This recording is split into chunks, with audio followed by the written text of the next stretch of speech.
আপনারা হয়তো নেতাকর্মীদের আহাজারি দেখছেন, এই আহাজারি আজ গোটা বাংলাদেশ জুড়ে মাত্র কয় ঘন্টা, 3.5 ঘন্টা হলো তার মৃত্যু সংবাদ পৌঁছেছে সাধারণের কাছে।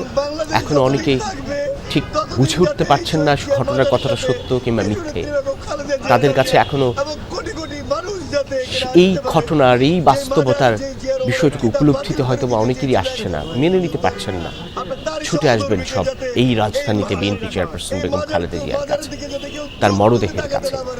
এটা আমাদের বিএনপি সাধারণ মানুষের প্রাণের দাবি।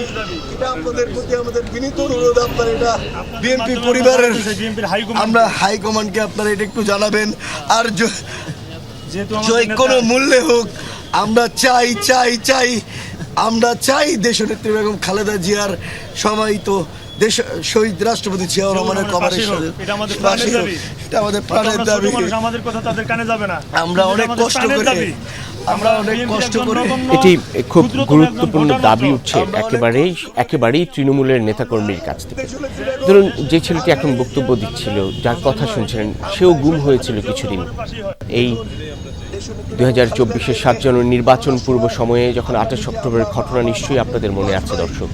সেই সময়ে এই ছেলেটিও গুম হয়েছিল কিছুদিন। এমন বিএনপি চেয়ারপারসন বেগম খালেদা জিয়া কিংবা তার বড় ছেলে আরও তারেক রহমানের ডাকে সাড়া দিয়ে এরকম সাধারণ নেতাকর্মীদের বহু দেশ জুড়ে অসংখ্য নেতাকর্মীদের এমন সাহসে ভর করে আসা এক হেমিলনের বাঁশিওয়ালার ডাকের মতো। তাদের প্রতি কতটা আস্থা, শ্রদ্ধা এবং বিশ্বাস রেখে এই নেতাকর্মীরা রাজপথে জীবন বাজি রেখেছিল। বিএনপি চেয়ারপারসন বেগম খালেদা জিয়ার দাফন আসলে কোথায় হবে সেটি এখনও সিদ্ধান্ত হয়নি। তবে তৃণমূলের এই কর্মীরা বলছে যে বিএনপির প্রতিষ্ঠাতা প্রয়াত রাষ্ট্রপতি জিয়াউর রহমানের সমাধিস্থলে কিংবা তার পাশেই হোক বেগম খালেদা জিয়ার দাফন কার্যক্রম। অন্তর্বর্তী সরকার এবং দলের স্থায়ী কমিটি সেই বিষয়ে চূড়ান্ত সিদ্ধান্ত গ্রহণ করবে।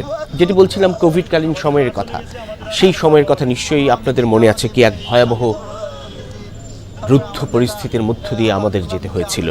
সেই সময়ে BNP chairperson Begum Khaleda Zia Covid আক্রান্ত হন 11 এপ্রিল 2021। যখন তিনি কোভিড আক্রান্ত হলেন সেই 2021-এ, তখন অনেকেই ভেবেছিল সেই সময় যেভাবে মানুষের প্রাণ যাচ্ছিল কোভিড আক্রান্ত হয়ে, বিএনপি চেয়ারপারসন বেগম খালেদা জিয়া শারীরিকভাবে অসুস্থ, তিনিও হয়তোবা চলে যাবেন, তাকেও হয়তোবা আর ধরে রাখার সুযোগ মিলবে না এই দেশের সাধারণ মানুষের, তাঁর নেতাকর্মীদের।